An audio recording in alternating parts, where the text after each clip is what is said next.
ಓಂ ಶಾಂತಿ. ಓಂ ಶಾಂತಿ. ಇಂದಿನ ಜ್ಞಾನಮಂಥನಕ್ಕೆ ಸ್ವಾಗತ. ನಾವೆಲ್ಲರೂ ಒಂದು ಬಹಳ ಸುಂದರವಾದ ಭವ್ಯವಾದ ಗೆಸ್ಟ್ ಹೌಸ್ ಅಂದ್ರೆ ಒಂದು ಅತಿಥಿ ಗೃಹದಲ್ಲಿ ಉಳಿದುಕೊಂಡಿದ್ದೀವಿ ಅಂತ ಇಟ್ಕೊಳ್ಳಿ. ಹೌದು, ಒಂದು ಸುಂದರವಾದ ಗೆಸ್ಟ್ ಹೌಸ್. ಆ ಗೆಸ್ಟ್ ಹೌಸ್ನ ಕಿಟಕಿಗಳು, ಅಲ್ಲಿನ ವಿಲಾಸಿ ಪೀಠೋಪಕರಣಗಳು, ಆರಾಮದಾಯಕವಾದ ಹಾಸಿಗೆ ಎಲ್ಲವೂ ಎಷ್ಟೇ ಚೆನ್ನಾಗಿದ್ರೂ ಅದು ನಮ್ಮ ಸ್ವಂತದಲ್ಲ ಅನ್ನೋ ಅರಿವು ನಮ್ಮ ಒಳಗಿನ ಒಂದು ಮೂಲೆಯಲ್ಲಿ ಸದಾ ಇರುತ್ತದೆ ಅಲ್ವಾ? ಖಂಡಿತ. ನಾವಲ್ಲಿ ಶಾಶ್ವತವಾಗಿ ಇರಲ್ಲ ಅನ್ನೋದು ನಮಗೆ ಗೊತ್ತಿರುತ್ತೆ. ಅದೇ, ನಾವು ನಾಳೆ ಬೆಳಗ್ಗೆ ನಮ್ಮ ನಿಜವಾದ ಮನೆಗೆ ಹೋಗ್ಲೇಬೇಕು, ಅಲ್ಲಿನ ಯಾವ ವಸ್ತುವನ್ನೂ ನಾವು ನಮ್ಮ ಜೊತೆ ತೆಗೆದುಕೊಂಡು ಹೋಗಕ್ಕೆ ಸಾಧ್ಯವಿಲ್ಲ ಅನ್ನೋ ಸ್ಪಷ್ಟತೆ ನಮಗಿರುತ್ತದೆ. ಆ ಗೆಸ್ಟ್ ಹೌಸ್ನ ಗೋಡೆಗೇನಾದ್ರೂ ಗೀಚಿದ್ರೆ ಅಥವಾ ಅಲ್ಲಿನ ವಸ್ತುಗಳಿಗೇನಾದ್ರೂ ಹಾನಿಯಾದ್ರೆ ನಾವು ಅಷ್ಟಾಗಿ ತಲೆಕೆಡಿಸಿಕೊಳ್ಳುವುದಿಲ್ಲ. ಹೌದು ಹೌದು, ಯಾಕಂದ್ರೆ ನಾವಲ್ಲಿ ಕೇವಲ ಅತಿಥಿಗಳು, ಕೇವಲ ವೀಕ್ಷಕರು ಮಾತ್ರ. ಓಂ ಶಾಂತಿ. ಇಲ್ಲಿ ಬೆರಗುಗೊಳಿಸುವ ಅಂಶ ಏನಂದ್ರೆ, ನಾವೀ ಲೌಕಿಕ ಜಗತ್ತಿನಲ್ಲಿ ಜೀವಿಸುತ್ತಿರುವ ರೀತಿಯೇ ಒಂದು ದೊಡ್ಡ ವಿಪರ್ಯಾಸವಾಗಿದೆ ನೋಡಿ. ಜ್ಞಾನದ ದೃಷ್ಟಿಯಲ್ಲಿ ನೋಡಿದ್ರೆ ಈ ಇಡೀ ಸೃಷ್ಟಿ, ಈ ಭೂಮಿಯೇ ಒಂದು ತಾತ್ಕಾಲಿಕ ಅತಿಥಿಗೃಹವಿದ್ದಂತೆ.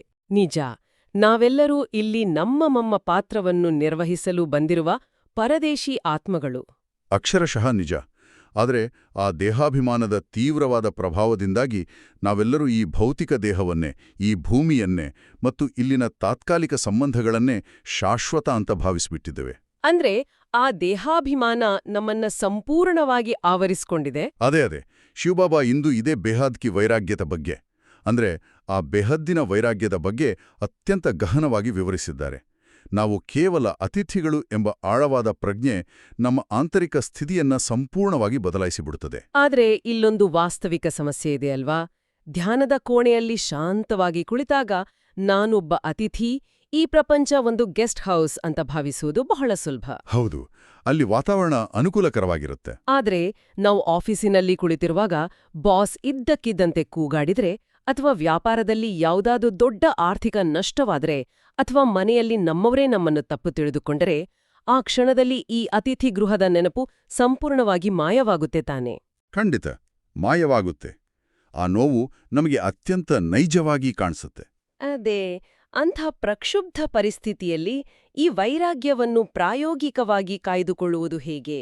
ಇದು ಕೇವಲ ಒಂದು ತಾತ್ವಿಕ ವಿಚಾರವಾಗಿ ಉಳಿದುಬಿಡೋದಿಲ್ವಾ? ಇದು ಪ್ರತಿಯೊಬ್ಬ ಪುರುಷಾರ್ಥಿ ಎದುರಿಸುವ ಅತ್ಯಂತ ನೈಜವಾದ ಹೋರಾಟ. ಬಾಬಾ ಇದಕ್ಕಾಗಿಯೇ ಕೇವಲ ಜ್ಞಾನವನ್ನು ಕೇಳುವುದಕ್ಕೂ ಮತ್ತು ಅದನ್ನು ಅಳವಡಿಸಿಕೊಳ್ಳುವುದಕ್ಕೂ ಇರುವ ವ್ಯತ್ಯಾಸವನ್ನು ಪದೇ ಪದೇ ನೆನಪಿಸ್ತಾರೆ. ಅಂದ್ರೆ ಆಚರಣೆಯಲ್ಲಿ ತರಬೇಕು ಅಂತ. ಹೌದು, ಆಫೀಸಿನಲ್ಲಿ ಬಾಸ್ ಕೂಗಾಡ್ದಾಗ ನಮಗೆ ನೋವಾಗುವುದು ಯಾಕಂದ್ರೆ ಆ ಕ್ಷಣದಲ್ಲಿ ನಾವು ನಮ್ಮನ್ನು ಆ ಹುದ್ದೆ ಅಥವಾ ದೇಹ ಅಂತ ಗುರುತಿಸ್ಕೊಂಡಿರುತ್ತೇವೆ. ಅಂದ್ರೆ ಸಂಪೂರ್ಣವಾಗಿ ದೇಹಭಾನದಲ್ಲಿ ಇರ್ತೇವೆ. ಗೆಸ್ಟ್ ಹೌಸ್ ಉದಾಹರಣೆಗೆ ಮರಳುವುದಾದರೆ, ನೀವು ಟಿವಿಯಲ್ಲಿ ಒಂದು ನಾಟಕವನ್ನು ನೋಡ್ತಿರುವಾಗ ಆ ನಾಟಕದಲ್ಲಿ ಬರುವ ಕಷ್ಟಗಳಿಗೆ ನೀವು ಅಳುವುದಿಲ್ಲ ಅಲ್ವಾ? ನಿಜ, ಯಾಕಂದ್ರೆ ನಾವು ಕೇವಲ ಪ್ರೇಕ್ಷಕರು ಅನ್ನೋ ಅರಿವು ನಮಗಿರುತ್ತೆ. ಅದೇ ರೀತಿ ಪ್ರತಿಯೊಂದು ಕರ್ಮಕ್ಷೇತ್ರದಲ್ಲೂ ನಾನೊಂದು ಆತ್ಮ, ಈ ದೇಹದ ಮೂಲಕ ಕರ್ಮ ಮಾಡುತ್ತಿದ್ದೇನೆ ಅನ್ನೋ ಅಭ್ಯಾಸ ನಿರಂತರವಾಗಿದ್ದಾಗ ಮಾತ್ರ ಎಂತಹ ಬಿರುಗಾಳಿ ಬಂದ್ರೂ ಅದು ಕೇವಲ ಒಂದು ದೃಶ್ಯದಂತೆ ಕಾಣುತ್ತದೆ. ಇದನ್ನೇ ಬಾಬಾ ಶ್ರೇಷ್ಠ ಸ್ಥಿತಿ ಅಂತ ಕರೆಯೋದು. ಓಹೋ, ಬಹಳ ಅದ್ಭುತವಾಗಿ ಹೇಳ್ರಿ. ಈ ಅತಿಥಿ ಗೃಹದ ನೆನಪಿನೊಂದಿಗೆ ದೈನಂದಿನ ಜೀವನದ ಈ ಹೋರಾಟಗಳಿಗೆ ಪರಿಹಾರವನ್ನು ಹುಡುಕುತ್ತಾ ನೇರವಾಗಿ ಇಂದಿನ ಮಧುರ ಮಹಾವಾಕ್ಯಗಳ ಕಡೆ ಗಮನಹರಿಸೋಣ. ಖಂಡಿತ ಮುಂದುವರಿಯೋಣ.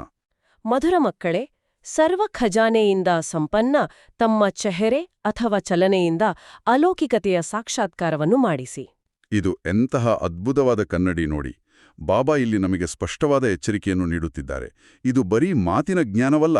ಹೌದು, ಕೇವಲ ಬಾಯಿಂದ ಹೇಳುವ ಜ್ಞಾನವಲ್ಲ. ನಮ್ಮ ಬುದ್ಧಿಯಲ್ಲಿ ಎಷ್ಟೇ ಗಹನವಾದ ಜ್ಞಾನ ತುಂಬಿದ್ರೂ ಅದು ನಮ್ಮ ಮುಖದಲ್ಲಿ, ನಮ್ಮ ಪ್ರತಿದಿನದ ನಡವಳಿಕೆಯಲ್ಲಿ ಅಂದ್ರೆ ನಮ್ಮ ಚಲನೆಯಲ್ಲಿ ಪ್ರತಿಫಲಿಸದಿದ್ದರೆ ಏನು ಪ್ರಯೋಜನ? ಬಾಬಾಯಿನ ಶ್ರೀಮತ್ ಕೇವಲ ಬೌದ್ಧಿಕವಾಗಿ ಜಿಜ್ಞಾಸೆ ಮಾಡೋದಕ್ಕಲ್ಲ, ಬದಲಾಗಿ ಅದು ನಮ್ಮ ಪ್ರತಿಯೊಂದು ಕರ್ಮದಲ್ಲಿಯೂ ಅಲೌಕಿಕತೆಯನ್ನು ತರಬೇಕು ಅಲ್ವಾ? ಅದೇ, ಒಂದು ದೈವಿಕತೆಯನ್ನು ತರಬೇಕು. ನಮ್ಮ ಮುಖವನ್ನು ನೋಡಿದ ತಕ್ಷಣ ಬೇರೆ ಆತ್ಮಗಳಿಗೆ ಈ ವ್ಯಕ್ತಿ ಸಾಧಾರಣವಲ್ಲ, ಇವರಲ್ಲಿ ಏನೋ ಒಂದು ವಿಶೇಷವಾದ ಆಕರ್ಷಣೆ ಇದೆ ಅನ್ನೋ ಅನುಭವ ಆಗ್ಬೇಕು.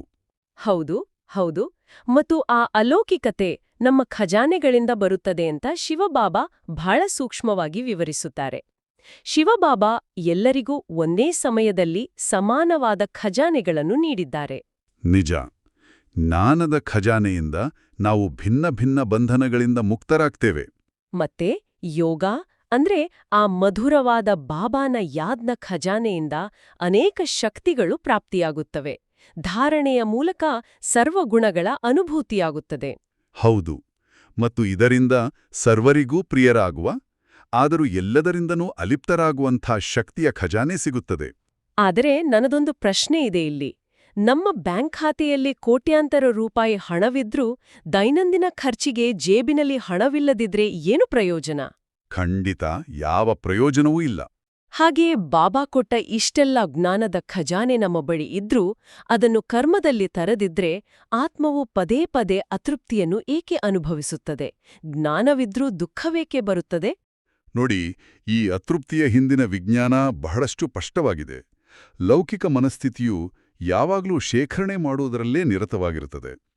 ಮಾಹಿತಿಯನ್ನು, ಜ್ಞಾನವನ್ನು ಕೇವಲ ಶೇಖರಿಸಿಟ್ಕೊಳ್ತದೆ, ಅದನ್ನು ಒಂದು ಅಹಂಕಾರದ ವಿಷಯವನ್ನಾಗಿ ಮಾಡಿಕೊಳ್ತದೆ.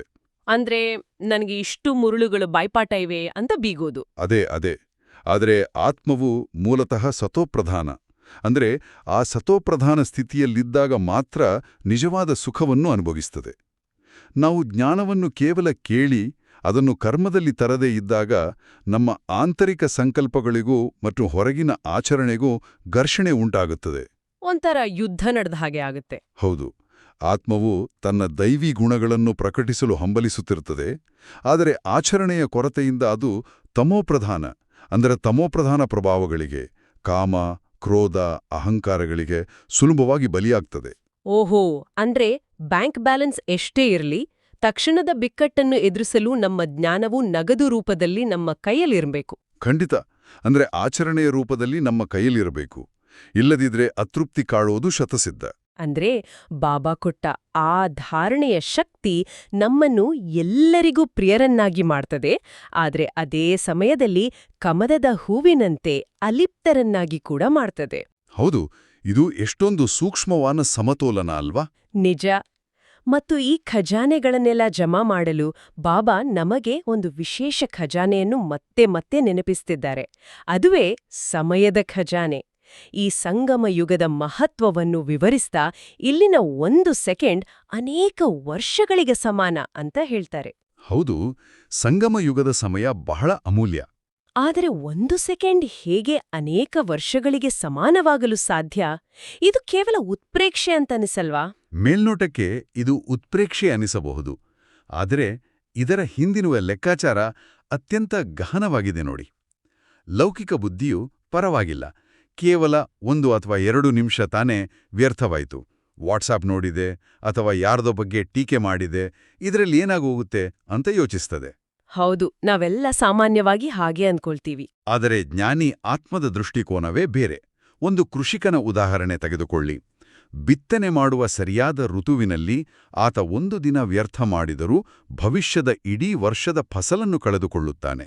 ಓಹೋ, ಅಂದ್ರೆ ಬಿತ್ತನೆಯ ಸಮಯ ಬಹಳ ಮುಖ್ಯ. ಅದೇ ರೀತಿ ಈ ಸಂಗಮಯುಗವು ಇಡೀ ಕಲ್ಪದ ಬಿತ್ತನೆಯ ಸಮಯ. ಇಲ್ಲಿ ನಾವು ಮಾಡುವ ಪ್ರತಿಯೊಂದು ಶುದ್ಧ ಸಂಕಲ್ಪ, ಪ್ರತಿಯೊಂದು ಶ್ರೇಷ್ಠ ಕರ್ಮವು ಮುಂದಿನ 21 ಜನ್ಮಗಳ ಪ್ರಾಲಬ್ಧವನ್ನು ಅಂದ್ರೆ ಆ ಗ್ಯಾರಂಟಿಯನ್ನು ನಿರ್ಧರಿಸುತ್ತದೆ. ಸ್ವಯಂ ಭಗವಂತನೇ ತಂದೆಯಾಗಿ, ಶಿಕ್ಷಕನಾಗಿ ಸಿಕ್ಕಿರುವ ಈ ಅತ್ಯಮೂಲ್ಯವಾದ ಚಿಕ್ಕ ಯುಗದಲ್ಲಿ ವ್ಯರ್ಥ ಮಾಡುವ 1 ಸೆಕೆಂಡ್ ಸತ್ಯಯುಗದ ಅನೇಕ ವರ್ಷಗಳ ಸುಖವನ್ನು ಕಳೆದುಕೊಂಡಂತೆ. ಖಂಡಿತ. ಇದನ್ನೇ ಮುರಳಿಯ ಮತ್ತೊಂದು ಆಯಾಮದಲ್ಲಿ ಬಾಬಾ ಅತ್ಯಂತ ಆಸಕ್ತಿದಾಯಕವಾಗಿ ವಿವರಿಸುತ್ತಾರೆ.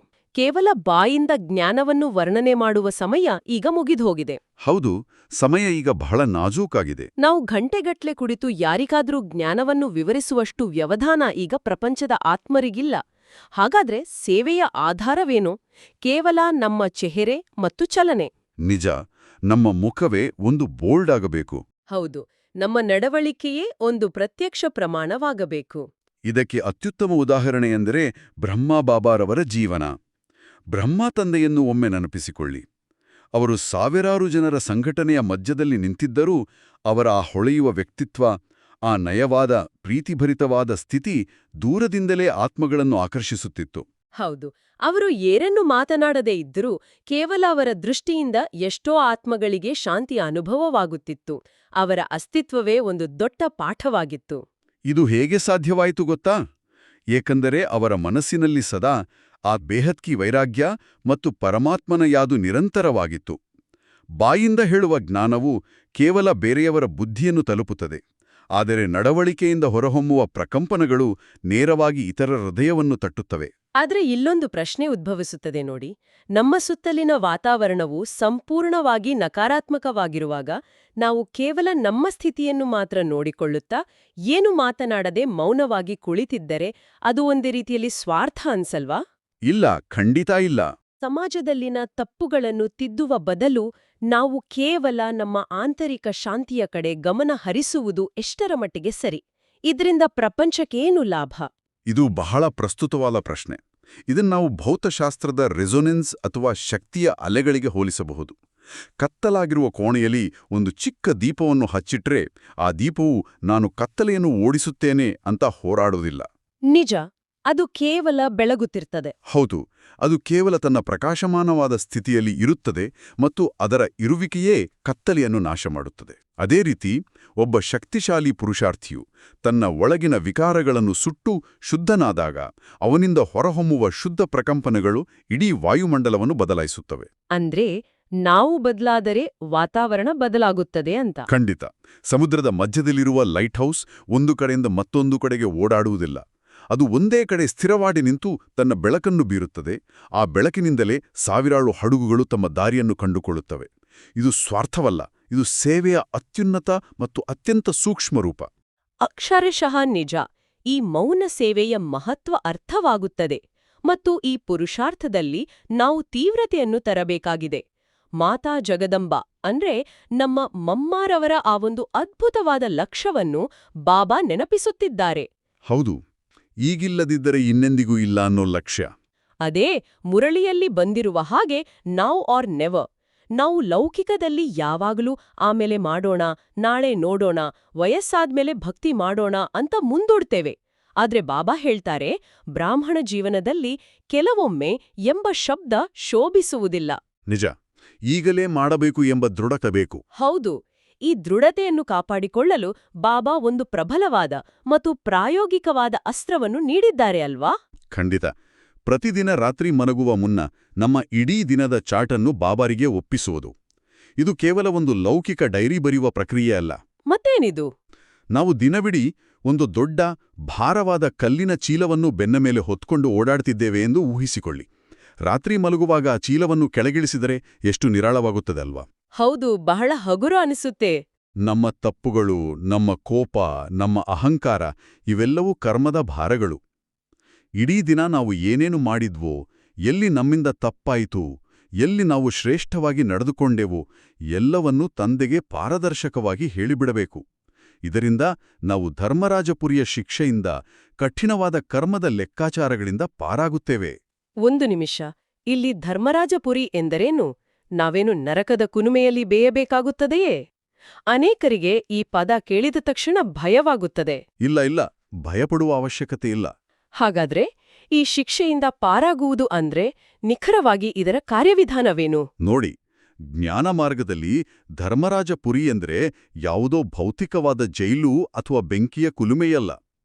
ಆತ್ಮವು ದೇಹವನ್ನು ಬಿಟ್ಟ ನಂತರ ಪರಮಧಾಮಕ್ಕೆ ಹಿಂತಿರುಗುವ ಮುನ್ನ ತಾನು ಇಡೀ ಕಲ್ಪದಲ್ಲಿ ಮಾಡಿದ ಪ್ರತಿಯೊಂದು ಕರ್ಮದ, ಪ್ರತಿಯೊಂದು ವ್ಯರ್ಥ ಸಂಕಲ್ಪದ ಲೆಕ್ಕಾಚಾರವು ಅದರ ಮುಂದೆಯೇ ಅತ್ಯಂತ ಸ್ಪಷ್ಟವಾಗಿ ಒಂದು ಚಲನಚಿತ್ರದಂತೆ ಮೂಡಿಬರುತ್ತದೆ. ಓಹೋ, ಅಂದ್ರೆ ನಮಗೆ ನಾವೇ ಸಾಕ್ಷಿಯಾಗ್ತೀವಿ. ಹೌದು. ತನಗೆ ಸ್ವಯಂ ಭಗವಂತನೇ ನೇರವಾಗಿ ಮಾರ್ಗದರ್ಶನ ನೀಡುತ್ತಿದ್ರೂ ತಾನು ಎಷ್ಟು ಸಮಯವನ್ನು ವ್ಯರ್ಥ ಮಾಡಿದೆ, ಎಷ್ಟು ನಕಾರಾತ್ಮಕತೆಯಲ್ಲಿ ಮುಳುಗಿದ್ದೆ ಎಂಬ ಸತ್ಯವು ಆತ್ಮಕ್ಕೆ ಅರಿವಾಗುತ್ತದೆ. ಆ ಪಶ್ಚಾತ್ತಾಪದ ಬೆಂಕಿಯೇ ಧರ್ಮರಾಜಪುರಿಯ ಅತಿ ದೊಡ್ಡ ಶಿಕ್ಷೆ. ಆ ಪಶ್ಚಾತ್ತಾಪ ಬಹಳ ತೀವ್ರವಾಗಿರುತ್ತೆ ಅಲ್ವಾ? ಖಂಡಿತ. ಆ ತೀವ್ರವಾದ ಪಶ್ಚಾತ್ತಾಪ ಆತ್ಮವನ್ನು ಕಂಗೆಡಿಸುತ್ತದೆ. ಆದರೆ ನಾವು ಪ್ರತಿದಿನ ರಾತ್ರಿ ಬಾಬಾನ ಮುಂದೆ ಪ್ರಾಮಾಣಿಕವಾಗಿ ನಮ್ಮ ತಪ್ಪುಗಳನ್ನು ಒಪ್ಪಿಕೊಂಡು ಕ್ಷಮೆ ಕೇಳಿ ಆ ಕರ್ಮದ ಭಾರವನ್ನು ಅಲ್ಲೇ ಇಳಿಸಿದರೆ ನಮ್ಮ ಖಾತೆ ಪ್ರತಿದಿನವೇ ಚುಕ್ತ ಆಗುತ್ತದೆ. ಆಗ ಅಂತ್ಯಕಾಲದಲ್ಲಿ ಆ ಭೀಕರವಾದ ಪಶ್ಚಾತ್ತಾಪದ ಶಿಕ್ಷೆಯನ್ನು ನಾವು ಅನುಭವಿಸಬೇಕಾಗಿಲ್ಲ. ದೈನಂದಿನ ಚಾರ್ಟ್ ಈ ಪಾರದರ್ಶಕತೆಯನ್ನು ತರುತ್ತದೆ. ಇದು ನಿಜಕ್ಕೂ ಮನಸ್ಸಿನ ಭಾರವನ್ನು ಇಳಿಸುವ ಅತ್ಯಂತ ಸಮಾಧಾನಕರವಾದ ವಿಚಾರ. ಇದೇ ರೀತಿ ನಮ್ಮ ಮನಸ್ಸನ್ನು ಹಗುರಗೊಳಿಸಲು ಆ ಗೆಸ್ಟ್ ಹೌಸ್ ಉದಾಹರಣೆ ಮತ್ತೆ ನೆರವಿಗೆ ಬರುತ್ತದೆ ನೋಡಿ. ಹೌದು, ಗೆಸ್ಟ್ ಹೌಸ್ ಸ್ಮೃತಿ ಬಹಳ ಮುಖ್ಯ. ನಾವು ಈ ಪ್ರಪಂಚದಲ್ಲಿ ಕೇವಲ ಅತಿಥಿಗಳು ಅಂತ ಭಾವಿಸಿದಾಗ, ಮಾಯೆ ಎದುರಾದಾಗ ಅದಕ್ಕೆ ಸುಲಭವಾಗಿ ಗೆಟೌಟ್ ಅಂತ ಹೇಳಬಹುದು. ಲೌಕಿಕ ಜೀವನದಲ್ಲಿ ಮಾಯೆ ಅಂದ್ರೆ ಕಾಮ, ಕ್ರೋಧ ಅಥವಾ ಅತಿಯಾದ ಮೋಹಗಳು ಬಂದಾಗ ನಾವು ಅದರಲ್ಲೇ ಮುಳುಗಿ ಹೋಗಿ ಒದ್ದಾಡ್ತೇವೆ. ಖಂಡಿತ ಅದನ್ನೇ ನಮ್ಮ ಸ್ವಭಾವ ಅಂತ ಅನ್ಕೊಳ್ತೀವಿ. ಆದರೆ ಈ ಗೆಸ್ಟ್ ಹೌಸ್ ಸ್ಮೃತಿಯಲ್ಲಿದ್ದಾಗ ಮಾಯೆ ಬಂದರೆ, ನಾನು ಇಲ್ಲಿನವನೇ ಅಲ್ಲ, ಇದು ನನ್ನ ನಿಜವಾದ ಮನೆ ಅಲ್ಲ, ನೀನೇಕೆ ನನ್ನನ್ನು ಕಾಡುತ್ತಿದ್ದೀಯೇ, ಗೆಟೌಟ್ ಅಂತ ಅತ್ಯಂತ ದೃಢವಾಗಿ ಅಧಿಕಾರವಾಣಿಯೆಂದೇ ಹೇಳಬಹುದು. ಹೌದು ಹೌದು. ಮತ್ತು ಈ ಬಿಹ್ಯಾಡ್ ವೈರಾಗ್ಯ ನಮ್ಮಲ್ಲಿ ದೃಢವಾದಾಗ ನಮ್ಮ ಜೀವನದಲ್ಲಿ ಎದುರಾಗುವ ವಿಘ್ನಗಳು, ದೈಹಿಕ ಕಾಯಿಲೆಗಳು ಅಥವಾ ಸಂಬಂಧಗಳಲ್ಲಿನ ಬಿರುಕುಗಳು ಇವೆಲ್ಲವೂ ನಮಗೆ ತೊಂದರೆ ಕೊಡುವ ಪರೀಕ್ಷೆಗಳಾಗಿ ಅನಿಸುವುದಿಲ್ಲ.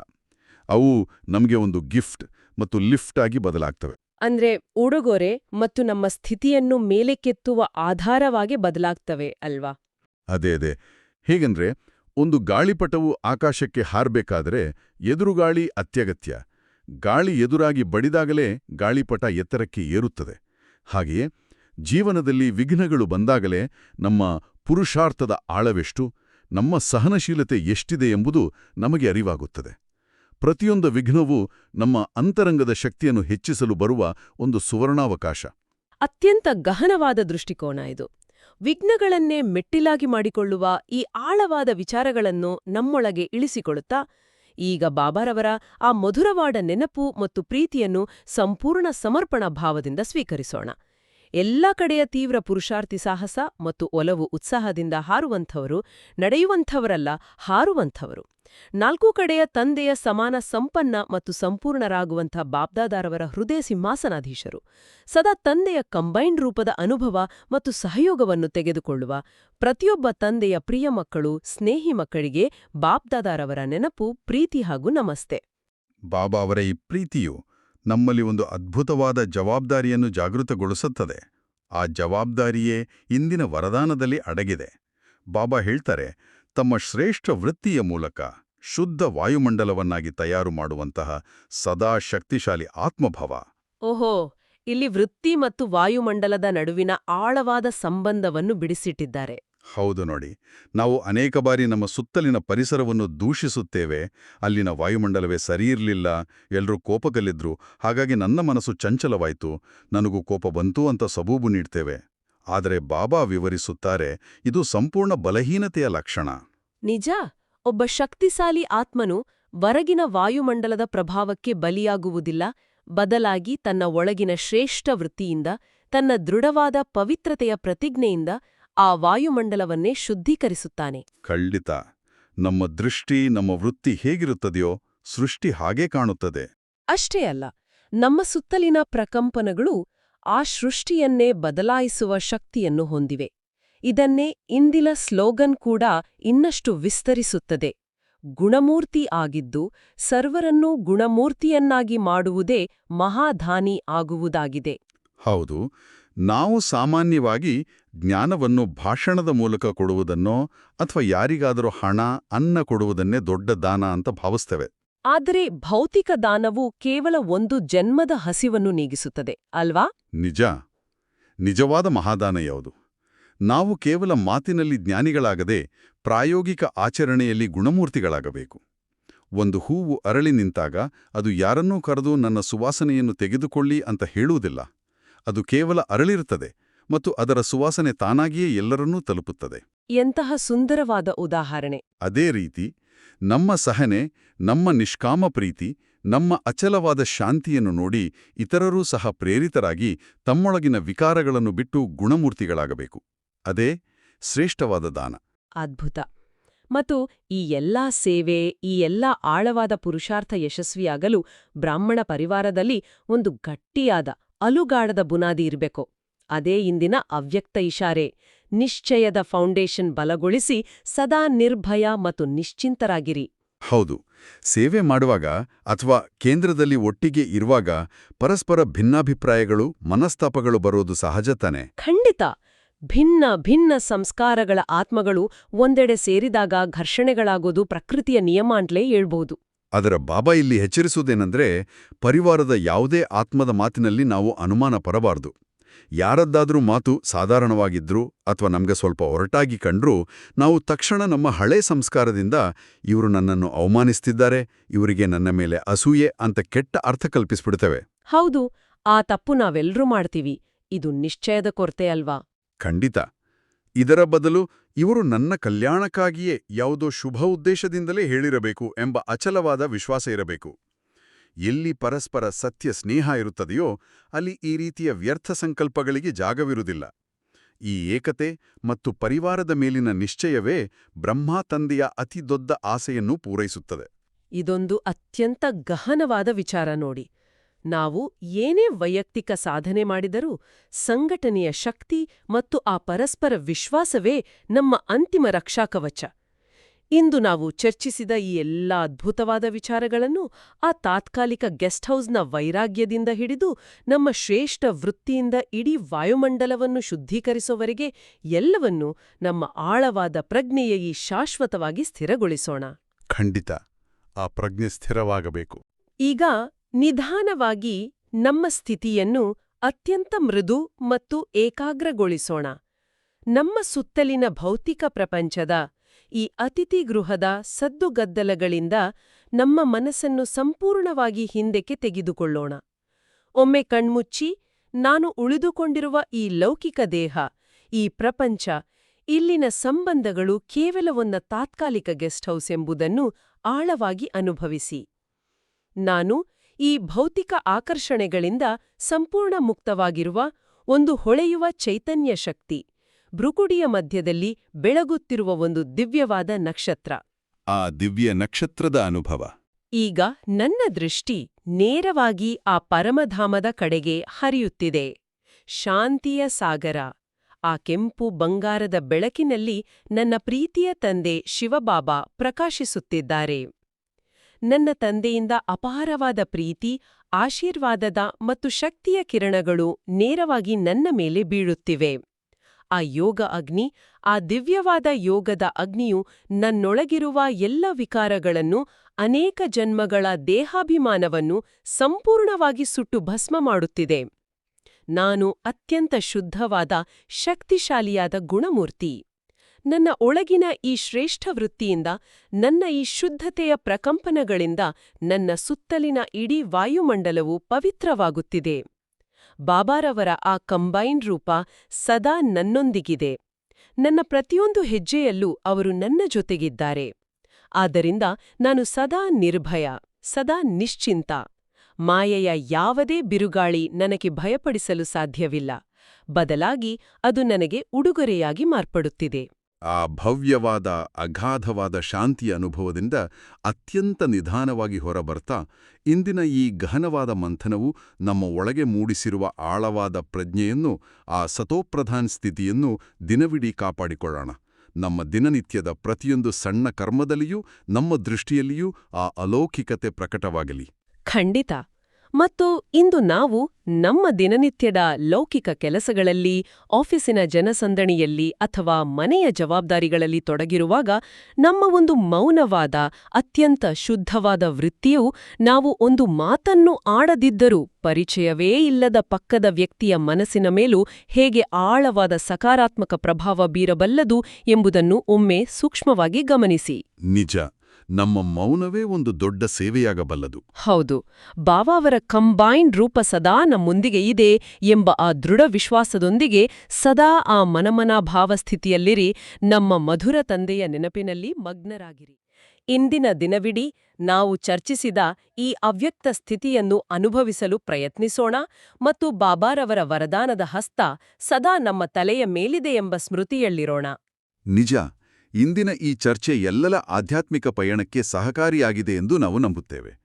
ಎಲ್ಲರಿಗೂ ಈ ನಮ್ಮ ಮಾತುಕತೆ ಇಷ್ಟವಾದಲ್ಲಿ ದಯವಿಟ್ಟು ಈ ಜ್ಞಾನದ ಅಮೃತವನ್ನು ತಮ್ಮ ಆತ್ಮೀಯರಿಗೂ ಶೇರ್ ಮಾಡಿ. ಹೌದು, ಮತ್ತು ಇಂತಹ ದೈನಂದಿನ ಮುರಳಿ ಮಂಥನಕ್ಕಾಗಿ ನಮ್ಮ ಶಿವವಾಣಿ ಚಾನೆಲ್ ಅನ್ನು ಸಬ್ಸ್ಕ್ರೈಬ್ ಮಾಡಲು ಮರೆಯಬೇಡಿ. ಹಾಗಾದರೆ ನಾಳೆ ಮತ್ತೆ ಭೇಟಿಯಾಗೋಣ. ಅಲ್ಲಿಯವರೆಗೆ ಬಾಬಾರವರ ಸಿಹಿ ನೆನಪಿನಲ್ಲಿರಿ. ಓಂ ಶಾಂತಿ. ಓಂ ಶಾಂತಿ. ಓಂ ಶಾಂತಿ.